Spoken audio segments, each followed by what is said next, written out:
Good afternoon, everyone. Welcome to our webinar. My name is Amy Irfat, and I am a private sector specialist with IFC's employability program, Vitae, and I will be moderating this session today. So for this session, we have a timely topic for you: artificial intelligence and how it's affecting education institutions like yourselves, how it's affecting the employability of students, in addition to how it can enhance the employability of students. And here we're talking about generative AI, which is a major novelty since the appearance of ChatGPT last year. We know that you, the audience, care about your students and want them to be as prepared as possible for the best work opportunities. So in this webinar, you will learn about how education institutions and the private sector are thinking about AI in a strategic way, how the job market is changing, what skills employers are looking for now, and also how AI can help education institutions become more productive and help faculty members free up time to focus on the important work, which obviously includes interacting with the students. So we have a great panel of speakers for you. I'm delighted to introduce them. We have Alejandro Madrazo. He's the academic director of TALISIS in Monterrey, Mexico. And up until 2022, he was a professor at CIDE in Mexico, where he founded the Interdisciplinary Drug Policy Program. And before that, Alejandro practiced constitution litigation before Mexico's Supreme Court. We also have Dr. Gavin Watson. He serves as the Vice Provost Teaching and Learning and is an Associate Professor in the Faculty of Education at Queen's University in Kingston, Canada. Gavin presents on subjects including ethical principles for university teaching to enhancing student assessment through technology. And we have Ted Fujimoto. He is the Managing Director at EF International Advisors, a consulting company advising companies across the globe on strategic alliance, reorganization, expansion, international expansion, mergers and acquisitions, and asset management. Ted also pioneered the Napa New Technology Technical School, an all-project-based learning school currently spanning over 250 schools in the US and Australia. Welcome to you all. Thank you. And as usual, we will have our Q&A session at the end. So I encourage you all in the audience to send your questions in the chat box or the Q&A box for later in the session. So now let's delve into our discussion, and I'd like to start with you, Gavin. So as context, could you tell us how you as an institution are thinking about AI at a strategic level? Yeah. Good morning or good afternoon, everybody, depending on your time zone. Thank you, Amy. At Queen's University, we're thinking about AI at the strategic level in three broad areas. One, how it has implications for academics, and how we teach and how we support students' learning. We're asking questions about what role it plays in supporting the research enterprise of the institution. And we're also asking questions about what role artificial intelligence and specifically generative AI can play in the operations of the institution. And I might talk a little bit more about the role that we think it plays with regards to our regular business and academics. Would that be helpful, Amy? Yes, please. If you could elaborate a bit more, that would be very helpful. Yeah. So I'll close by talking about academics, but I'll talk a little bit about operations. Yes, please. We see that AI as a tool, when it's deployed in a thoughtful way that protects the intellectual property of those, either of the institution or those that are using it, could be a tool to enhance productivity. And we see these tools being integrated into enterprise software that we're using today, that ranging from word processing or business suites through to bespoke software that's being used, for example, by our procurement team to review contracts as a first pass before we need to spend time looking at it with with somebody with expertise in research contracts. So we do see that there's the use of large language models, GPTs more broadly. Early on, we've had conversations about how to use these well, and we're broadly speaking, the advice that we're providing to staff within the institution is consider the appropriateness of the material that it is that you're sharing. Should you be sharing anything with regards to intellectual property or material that should be confidential, and then also disclose when you've used GPT in the creation of something. So a perfect example of this is that we have a lot of great news that comes out of our faculties and schools that we'd like to communicate about. There's not, the limit is not the things that we can communicate about, but it's really about the time and individuals that we have in crafting these kinds of messages. And so we have colleagues, communication colleagues that are trying to use large language models to help craft the press releases or describe elements of what's occurring in our faculties and schools. And they are using the GPT as a co-author. In those kind of cases, we want to be transparent, just like we would ask our students to disclose that a large language model has been used. We would want there to be a disclosure somewhere in the web page, for example, that a GPT was in effect not necessarily a co-author, but assisted in the development of that statement. From the perspective of academics and teaching and learning, initially in November, December, and January of last year, there was a lot of concerns around the implications of generative AI on academic integrity. And we're still obviously paying attention to that, but the focus has expanded since then. And we know from this academic year and speaking with our undergraduate and graduate students that they like to build literacy with these tools.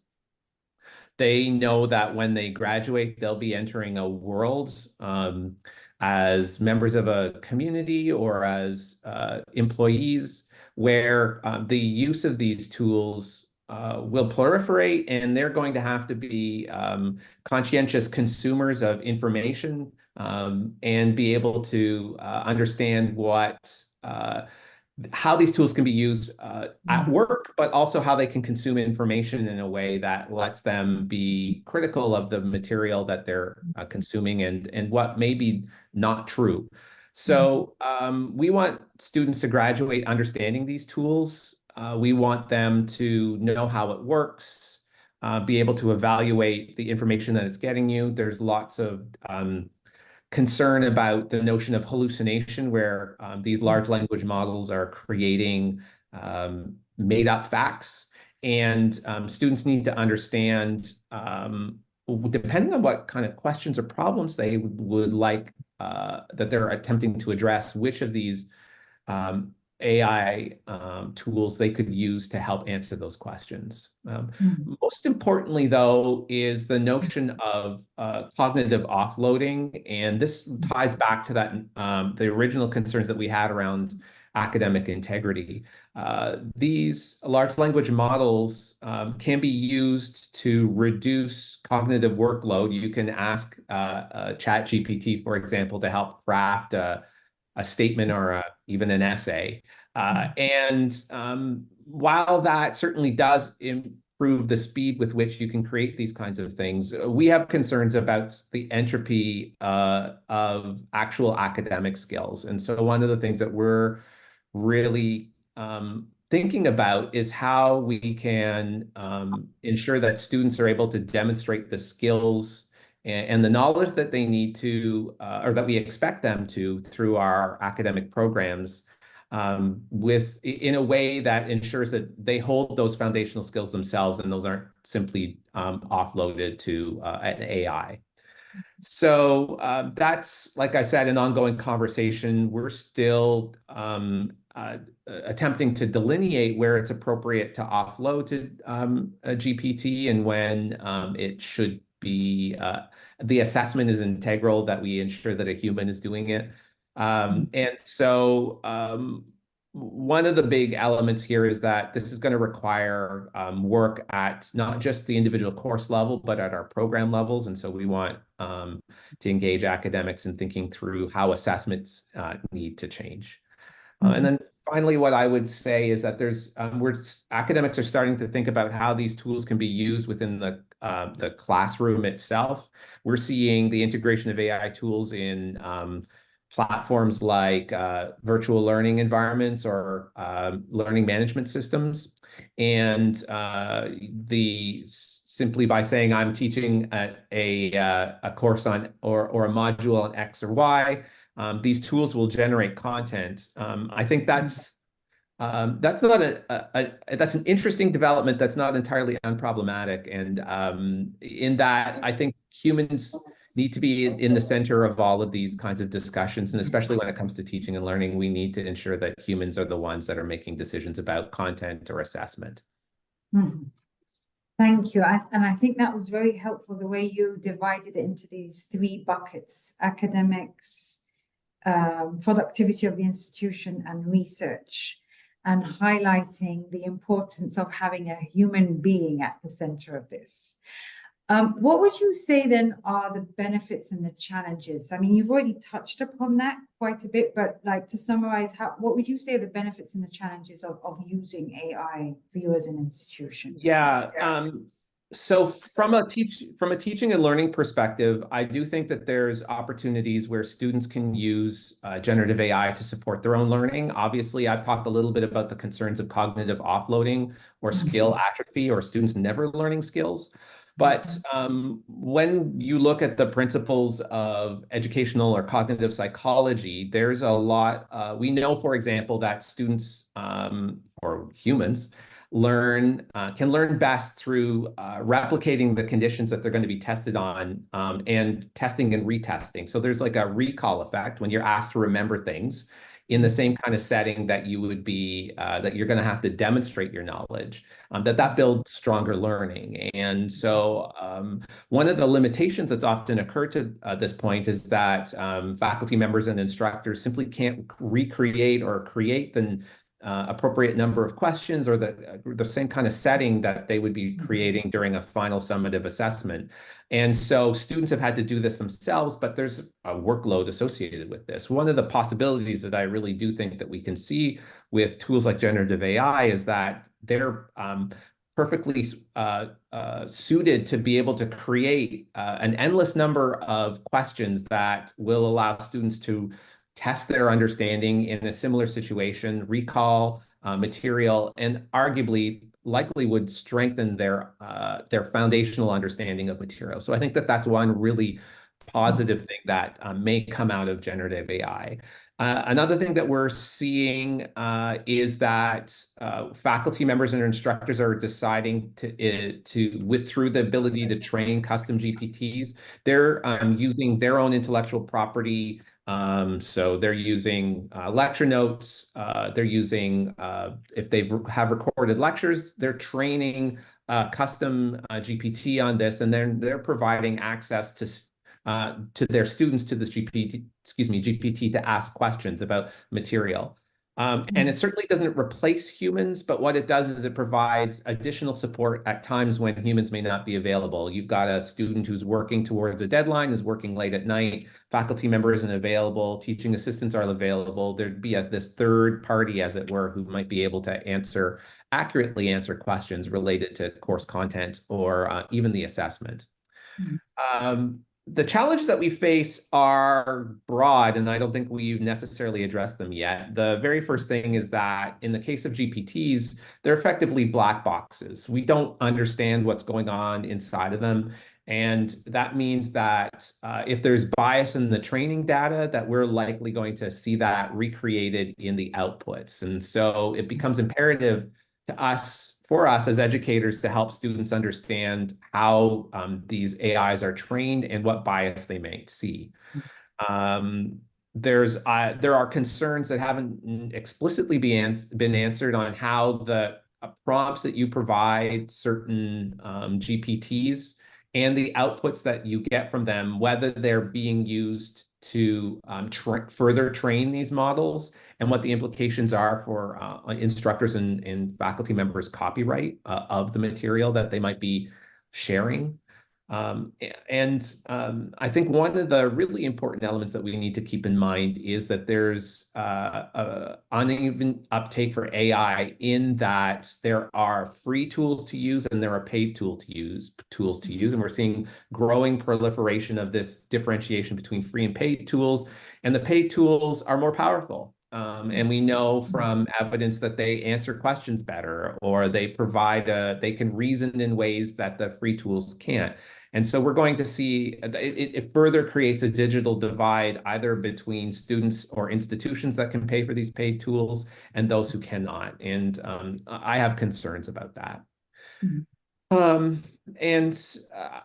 Ultimately, like I said earlier, Amy, this comes down to the fact that a lot of our current engagement with generative AI needs to center the human, and whether that's the educator or ensure that students are supported through the use of these tools. I think this is the moment where we are with AI right now. Not everything can simply be offloaded to these tools. We need to ensure that we're deeply engaged in the learning process. Yes, now that's coming across clearly from you, Gavin. Thank you for that, about having a human at the center of this. So moving to Latin America, let's see how another institution on another continent is thinking about this. Alejandro, so same initial question for you. How are you as an institution thinking about AI at the strategic level?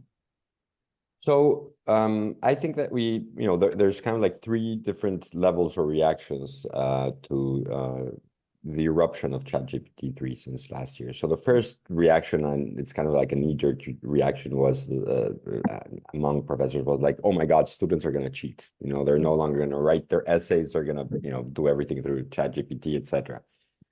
So there, of course, I think we need to quickly move away from that question and answer it by saying, yes, students will use ChatGPT, and now we have to work around that. That's just another tool that they have, just like they, at some point started using calculators for math or whatever.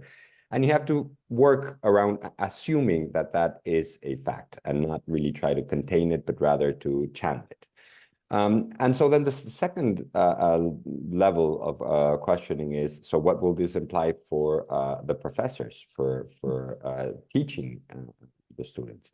And then there's a myriad of tools that are being developed and then can be developed from, developing the courses themselves and making that much more efficient, much quicker.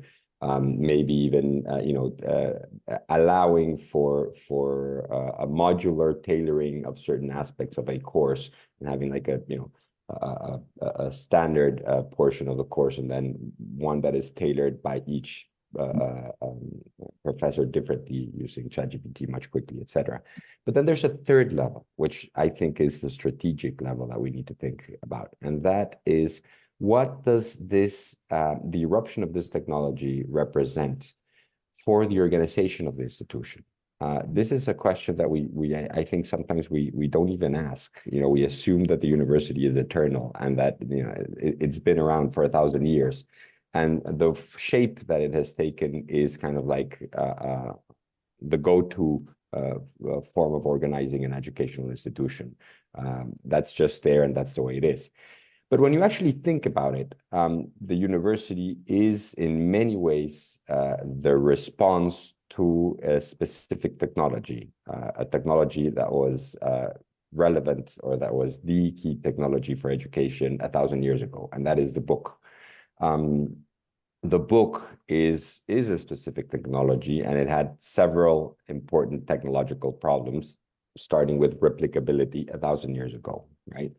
The university can be thought of as a social response to the fact that it was very difficult to replicate a book, and the book was the core of teaching.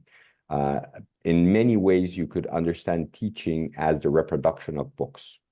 The very name of the main instrument used in education for the last 1,000 years, the lecture, comes from reading a book, lectio in Latin, right? And when you look at it through that lens, the structure of the courses, but also the organization of the university as a whole, is built around the book and reading out loud a book, and reading out loud a book so that a student can reproduce a copy of that book. And this all sounds very I don't know, simple or dumb in a way, you know. But when you think of it, you know, 1,000 years ago, actually getting your hands on a book was quite a feat. You know, you needed 7 or 8 professionals doing each a separate, very highly technical task to produce a book. From, you know, curating the animal skin that the book was written in, or that it would be written in, to the calligraphy and the decorations and the drawings. And, you know, it was complex. You had to, it was written in a different language, different from the vernacular language, which was Latin. You needed expensive specialists to produce one book. And what the university enabled was for the quick reproduction of lower quality books. And by lower quality, I mean not as decorated, not as fancy, not as quite a luxury product.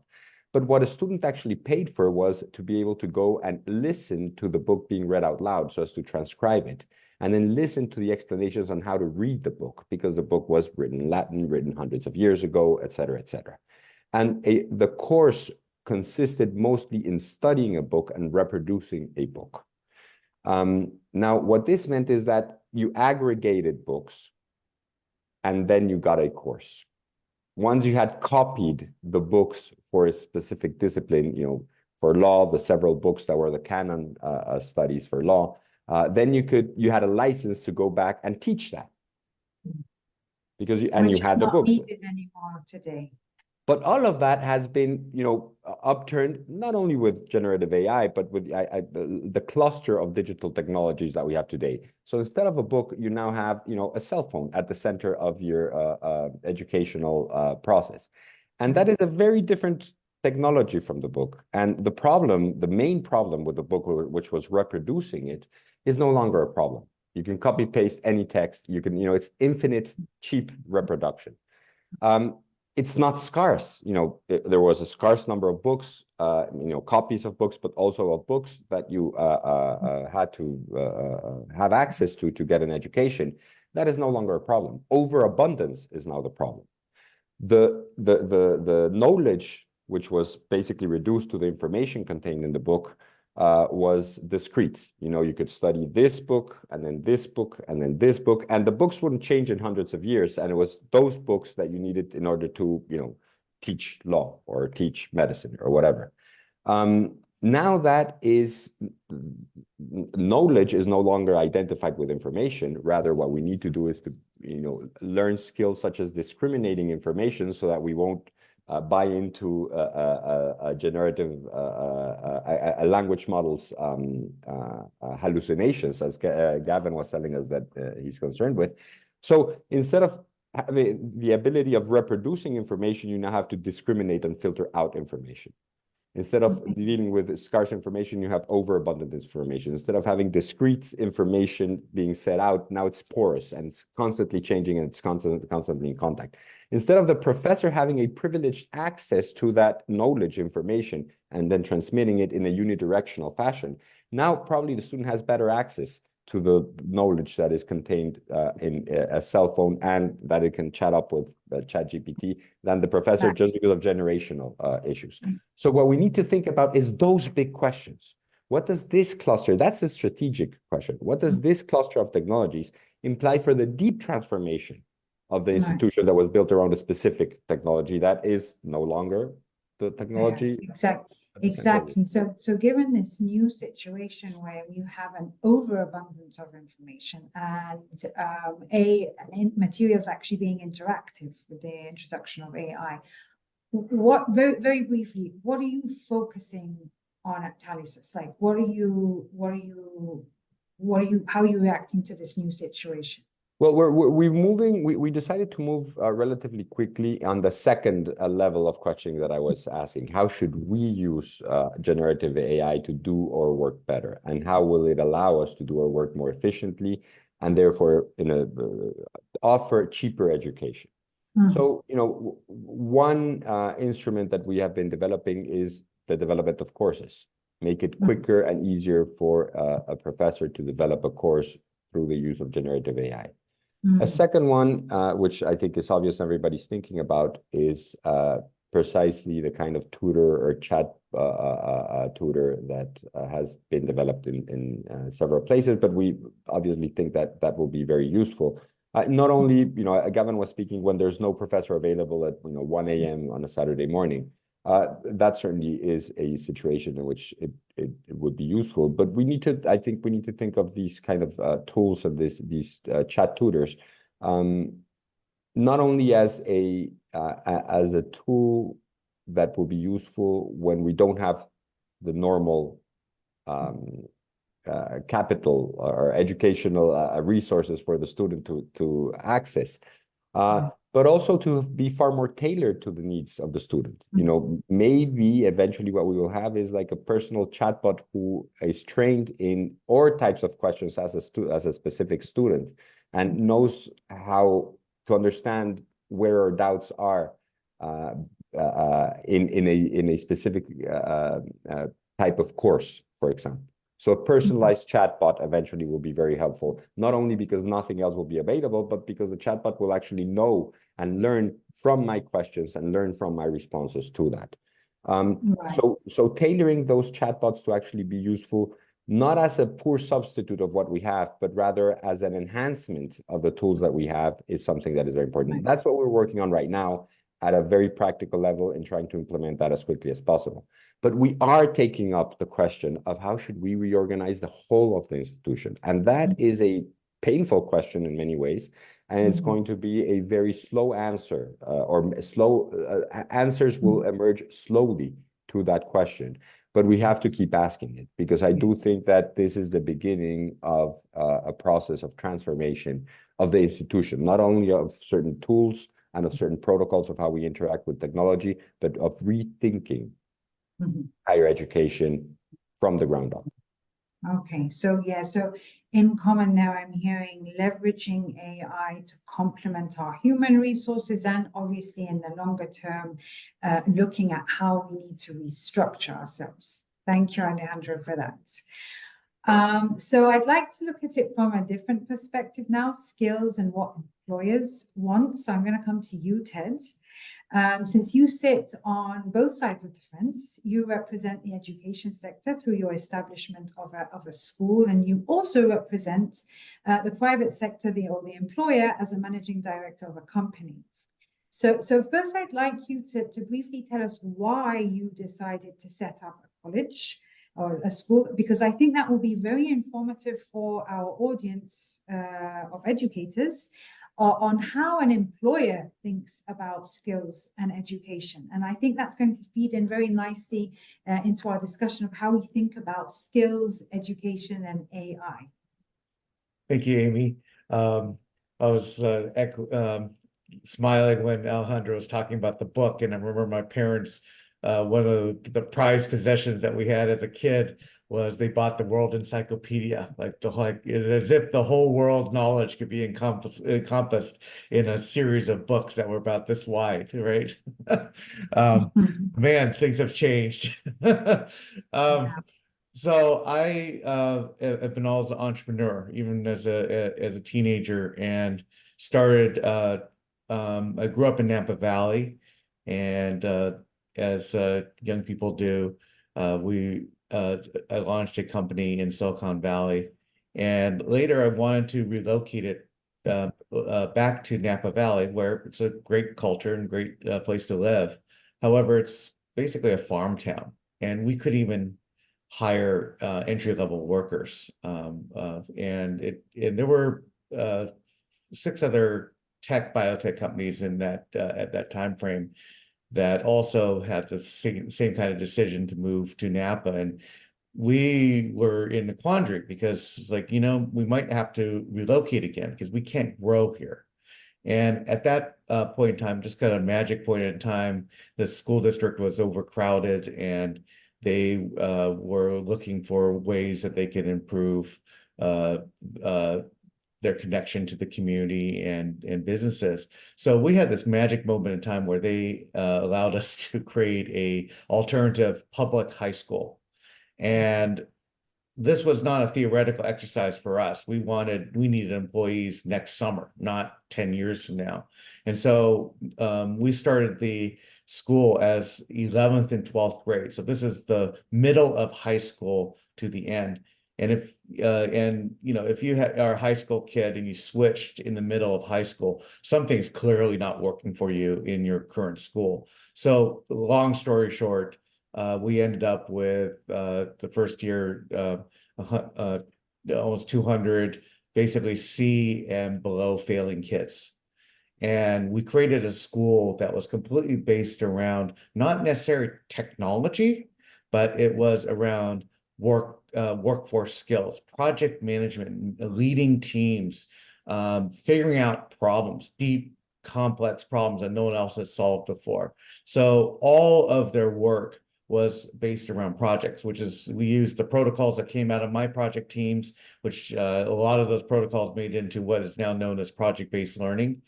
And the only time lectures were banned, the only lectures were workshops where kids would request, we need some help in this particular area and some subject matter expert that can walk us through. And as soon as they got their knowledge, they could walk out of the room and continue their work in their project teams. Fast forward 60 days after opening a school, in launching a brand new school, that's total chaos. We didn't know what we were doing, but then parents would come up to us and ask us, like, what are you guys doing? Because we can't we're trying to pick up our kid at 7:30, 8:30 at night, and they won't leave school because they're so engaged in their projects. And then less than 9 months later, they had the standardized tests, and we didn't even teach to the test. Quite frankly, personally, I didn't even know that they had that test. And those kids outperformed every single high school in that region by 10 to 15% in every subject area. And at that point, that's when I really got engaged in the education space, saying, hey, I was successful in school by beating the system and just getting the grades I needed to, but it felt like a total waste of time. And still does. So looking back on how many classes I can count that were actually useful today to me. And so it was modeled after that. And if it worked for this kind of group of kids, how could it work for others? And that's where we were fortunate enough to launch at a time when Bill and Melinda Gates Foundation first opened up their education arm. And we were encouraged to replicate that. So we replicated it all over across the country, in rural communities, in suburban communities, and hardcore urban, and with the same results. So the core issue for us was not around the technical skills, which evolve so quickly, and a lot of those technology skills are so proprietary to the companies. There's no way an outside education institution, unless they originated that proprietary technology, which some higher ed universities do, but they can't keep up. And so it was more about the fundamental skills of project management, team work, leadership, And that only works in the culture where you have a culture of respect. You have a culture that where relationships come first. You're resourceful at building those relationships across the globe around subject matter experts that have been working at different aspects of the problem you're trying to solve. And so what first and foremost is the culture and relationships, and then use of technology should always be, and this echoes Gavin's earlier comments, should be only used to enhance the capacity of humans. And as soon as we get into the place of where technology is trying to replace humans, that I think that becomes problematic. Even when we have automation where, yeah, there's maybe a position where a person was doing some repetitive task and going to manufacturing kind of mindset, and a robot can do it better. Yes, it's replacing that series of tasks, but it's freeing up human capacity to do other things. And so education institutions and employers are struggling with how do you use human capacity in a completely different way. And it's not easy, because we've been, our whole education system has been built around a lot of repetitive skills that that certain experts have had and certain body of work has had. Right now, how do you open that up to solve bigger and deeper problems that are ahead of where the technology already has the answer? I mean, it's such a great story, and I know this is very interesting for our audience, because hearing what the employers want is always a big focus of what educators look at, and you're echoing many of the discussions we've had between educators and employers on like the importance of not the technical skills are important, but what's more important is these life skills, these foundational skills, as you said, like being able to work in a group, build relationships, and having technology enhance that. On that note, I want to hear back from the education institutions how they're thinking AI might actually help build these skills that Ted is talking about, the employability skills, whether we want to call them foundational employability life skills, and then loop back to you, Ted, on what you're looking for. So, Gavin, what trends are you seeing when it comes to AI and improving the employability of students? How can AI improve these skills, employability, and it could be related to assessing their skills, looking at the gaps, career guidance, whatever you're seeing. Yeah, Ted's reflections on how the learning experience was facilitated at the new school is really insightful, because within the context of what Alejandro said about the surfeit of information, really what it comes down to is that we're looking to build capacity in our students to be able to collaborate, create new knowledge within the context of group work, teamwork, look to communicate in meaningful and effective ways. These kind of human skills are incredibly important, and they've always been a part of a higher education experience. But what we've often seen is that they've been a part of this experience implicitly. And if there's ever, it's not that graduates leave with a skills gap per se, it's that they often have a difficult time in being able to connect the content of their program, degree, or their courses with the kind of skills that they need in order to be successful, or at least to be able to communicate to employers how they're going to be successful. And so one really interesting example that's occurring right now here in Ontario is a tool that's being piloted by a non-governmental organization funded by our provincial government. And what it allows students to do, it's a custom AI GPT, is that students can add their resume or CV, and it can articulate the skills that they developed through as it's described in the things that they've included in their CV. But also, interestingly, it also identifies opportunities to engage in upskilling or reskilling. So it identifies the micro-credentials that might be available to them as far as gaps are concerned in the skills that they've developed. And so that little life cycle there of sharing your current state, having an AI tool identify where there might be gaps, and then flagging where you can go to upskill and reskill, I think is a really interesting cycle that perhaps provides promise for future practice. Other things that we're seeing is the ability for simulations to be facilitated through generative AI or AI more broadly speaking, so that students can practice skills that will allow them to be successful in life. An example here may be, for example, engaging in conflict mediation with AI. Again, in my earlier example, I suggested that one of the benefits of AI is it can provide an unlimited number of examples or situations or questions, is what I was referring to earlier. Here, once again, well,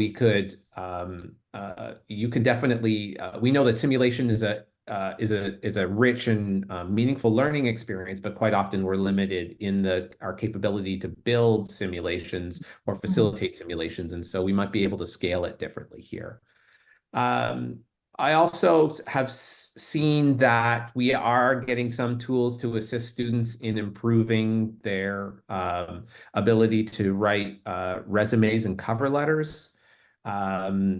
And there's cautions with that, but it perhaps provides the opportunity for some of our equity deserving groups, those, for example, for whom English is an additional language here in Canada, to improve the readability of a CV or a resume, and in turn allow them to have more success as they enter into the labor market. And then finally, most practically, we're seeing, again, under the broad rubric of simulation, tools that provide preparation and practice for students in interviews. Many of these platforms are now incorporating artificial intelligence to help students prepare for future interviews. And as we know, practice in these kinds of situations is often really important to help normalize what an interview feels like and reduce anxiety and allow students to perform at their best. So those are just some of the examples that we're seeing that help students identify their employability skills and then also prepare them to enter the workforce. Okay, so quite a lot there. I'm sure our audience is taking notes because, yeah, using AI is to enhance employability is also important to think about, the pros and the cons. So I'll come to you, Alejandro, same question. How are you using AI to complement skills attainment or better provide skills for your students? So again, here I think we can go to different levels of answering that question. The first one would be with a very specific tools that we've spoken about, like the chatbot that is tailored, etc., and it can be tailored to enhance a certain skill. The second one, I think Gavan was already pointing towards, which is identifying a path for reskilling and upskilling, and making sure that you either have skills or that, once you've graduated and you want to attain skills that you don't have, you can do so and you can identify which skills it is that you need. So in developing a kind of career, or not career path, but a playlist of what you need or what you would want is something that we think AI will be very important or play a very important role, which again will allow us to personalize education far better. I always joke around with my wife every time there's like a new song we don't know that pops up on the Spotify, and it's like really good, and so where'd you hear that? Oh, it's the algorithm, the Spotify algorithm told me. And we always joke, well, the algorithm knows you, right? So the AI will allow us to personalize a path of courses that you need to take or skills that you need to acquire, and I think that will be very important. But then again, there's another aspect that we need to think about, and that is in a more macro level. What will be displaced by AI? And by displaced, I don't mean like fully displaced. I don't think professions are going to disappear wholly, and maybe some will. But certainly the demand for labor in certain professions will be reduced as AI is enhanced in those professions. So right now, for example, we look at, law is one of our more important programs. I'm a lawyer. I think that AI will allow a law firm to operate with a far smaller number of lawyers in the future, far smaller number of junior lawyers. You will be able to have senior lawyers working with AI do the job that a senior lawyer would do with a team of junior lawyers. So I think, and this is speculative, but as the years go forth, I think that we will probably see less of a job market for lawyers, just to give an example, or maybe accountants. And we need to start thinking about what the deeper structural changes and shifts in the labor market will be because of AI in order to plan what we offer up in education. So, many of our students, we cater to a public that is not very high income. And so the investment in education is something that is, a one-shot deal that is very important for them and maybe will not be able to be corrected or enhanced in the future as easily. And so, if they're going to choose a career that we are foreseeing will be reduced in labor spots in the labor market, we need to be responsible and try to also offer something, and offer careers or offer degrees where we foresee that won't happen. So, for example, we are very aggressively trying to expand our nursing programs. Why? Because we see nursing as one profession that will not be affected by AI. On the contrary, probably nurses using AI will be able to take on some of the tasks that today are by law and regulation restricted to MDs. And so, there may be an expansion in the nursing labor market that, has to do with the demographic shift, but also has to do with the possibility of enhancing capacities through AI. And so it's not only about, specific tools of AI being used in education, but also how AI will change the job market and how we need to change the educational offer today to respond to what the labor market will be in the future because of the impact of AI. So, expanding programs that will be less vulnerable to displacement by AI, I think is something that institutions need to do. Identifying which are those programs is a tough task. And we need to take on that question, which is, again, a deeper structural question that we need to think about in years or through the years to come. It's not just a quick knee-jerk reaction as to what we need to do today, with ChatGPT in front of us, but we need to start thinking about what we need to do today to be responsive to what the situation will be 15 years down the road because of the way things will change because of AI. Okay, so I'm hearing, yes, both of you talking about the personalization of this AI to help students enhance their employability and identify the skills they would need and helping them get there. And then also this idea of a strategic view of, okay, but what exactly do we want to teach them to begin with a longer term view.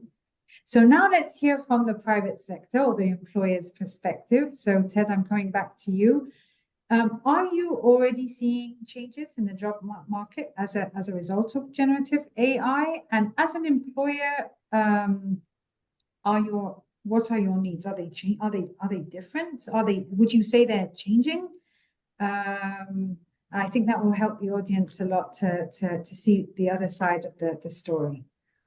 Interesting question, because on one hand, on a big level, I think companies as a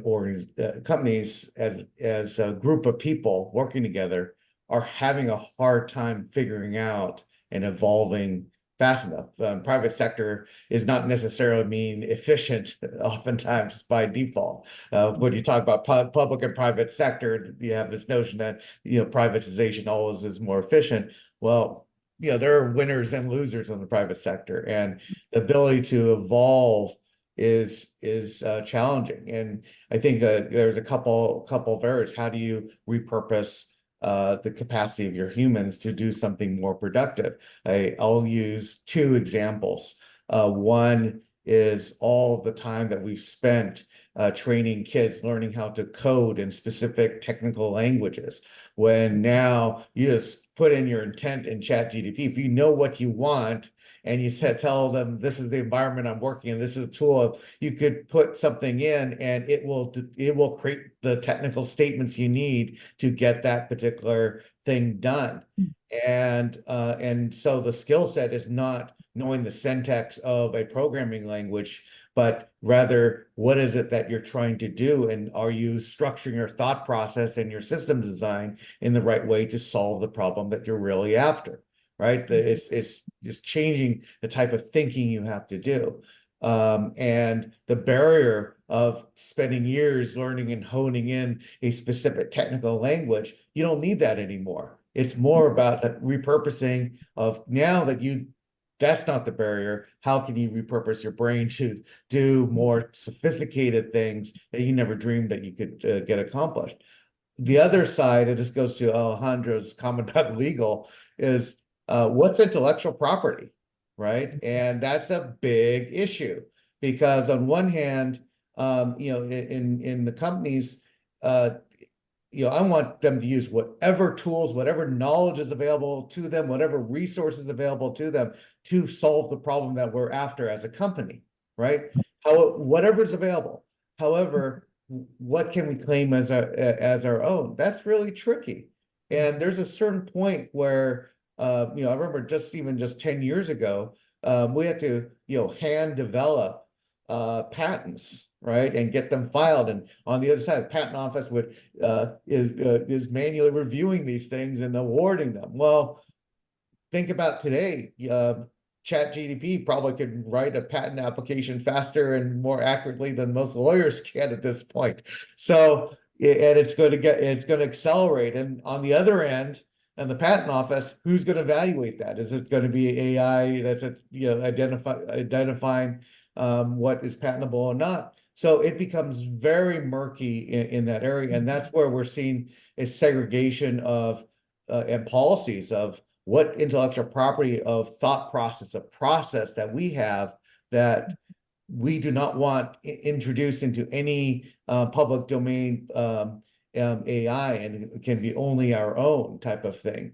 And that gets problematic, going to Gavin's earlier comment about equity, because even as I'm involved with a number of startup organizations, the barrier of finance that's required to access some of these models that we need as a company, we're talking about hundreds of thousands of dollars, not millions of dollars in some cases, depending on the problem you're trying to solve, billions of dollars to even get to that base of information. So either you have access and can afford the ticket or not.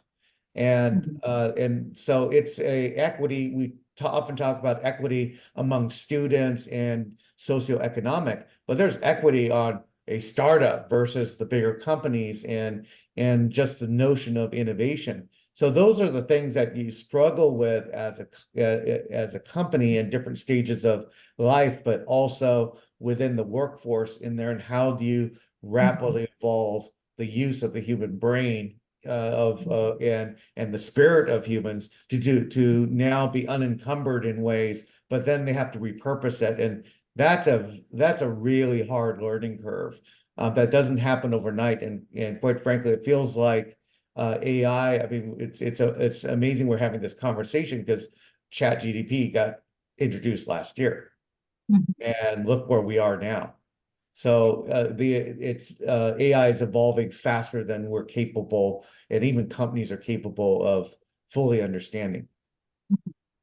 Yeah, no, that's I suppose you've summed up there one big issue of basically, if I were to sum up what you're saying, is you need people that can learn fast and problem solve, using, being able to adapt to this new environment. So I'll move to the question Q&A because we've got quite a few here. I'm going to try and fit in as many as possible. I'll start with, I think there's one here that I think I'll address at you, Gavin, and it's from Vincent at Central University in Ghana. And the question is, what are the precautionary measures users of free versions of generative AI apps can take to ensure information accuracy, if there are any? Yeah, interesting question. I think the precautions are necessary, or the practices are necessary for all outputs of AI at this point. We've talked about this notion of hallucination. And so, which is where these tools make up information that isn't reflected in reality.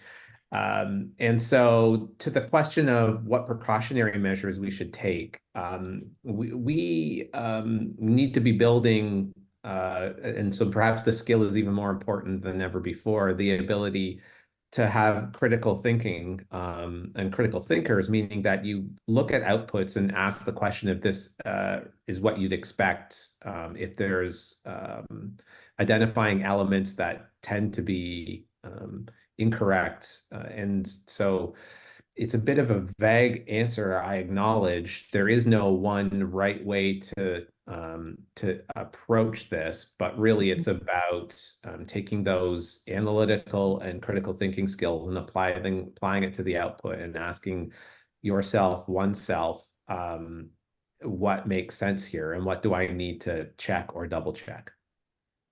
Right. And I don't think it's limited to the free versions either. Arguably, hallucination has been getting better, as I understand it, but it's still something that I'm really cognizant of and am concerned about. Right. Yeah. So we're still figuring it out. And I can see quite a few comments here that everyone agrees with what the three of you have been saying, gentlemen, about having a human being at the center of this. We can't replace humans. Next question I'm going to direct at you, Ted, and this is on integrating AI with existing skills of mature students who are not computer compliant, but are studying in the university with computer compliant students. Now, I'm coming to you on that one because I know you have experience with students that were identified as alternative and couldn't move forward, but you found a way to help them become top performers. Any ideas on this?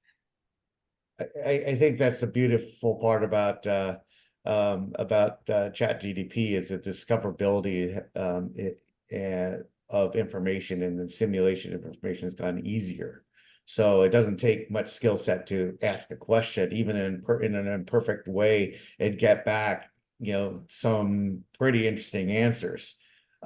Whereas before, it took a lot more to even use the technology. So technology's gotten more accessible, but it's gotten more potent and potentially can be more dangerous. And so that's where teaching adults and people of all ages of basically the limitations and the biases that these black boxes may have. And just because it produced accurate answers this year, it might have some weird biases next year. But you have to understand that. You have to understand the how to cross-check using multiple models to figure out what the real answers are. Talking to subject matter experts. So I think the biggest, I mean, the most exciting thing for me for education institutions and students as well as employees is the use of AI for helping discover skill sets and people and relationships that we, even in our own organizations, that we haven't really thought of that way, because we don't, it's hard to maintain, who's the best expert in such and such country. Well, our databases, our way of managing Rolodexes are limited. But with discoverability, the platforms that do that to help skill discovery, expertise discovery, documents that are written by people within our own organizations. I think that is the most practical, one of the most practical, exciting things that contribute to the human capacity within an organization. And for students, they have a much greater access to not just the knowledge, but the discoverability of people. I think that I would like to see developed even more on a public domain basis and also within organizations. Thanks, Ted.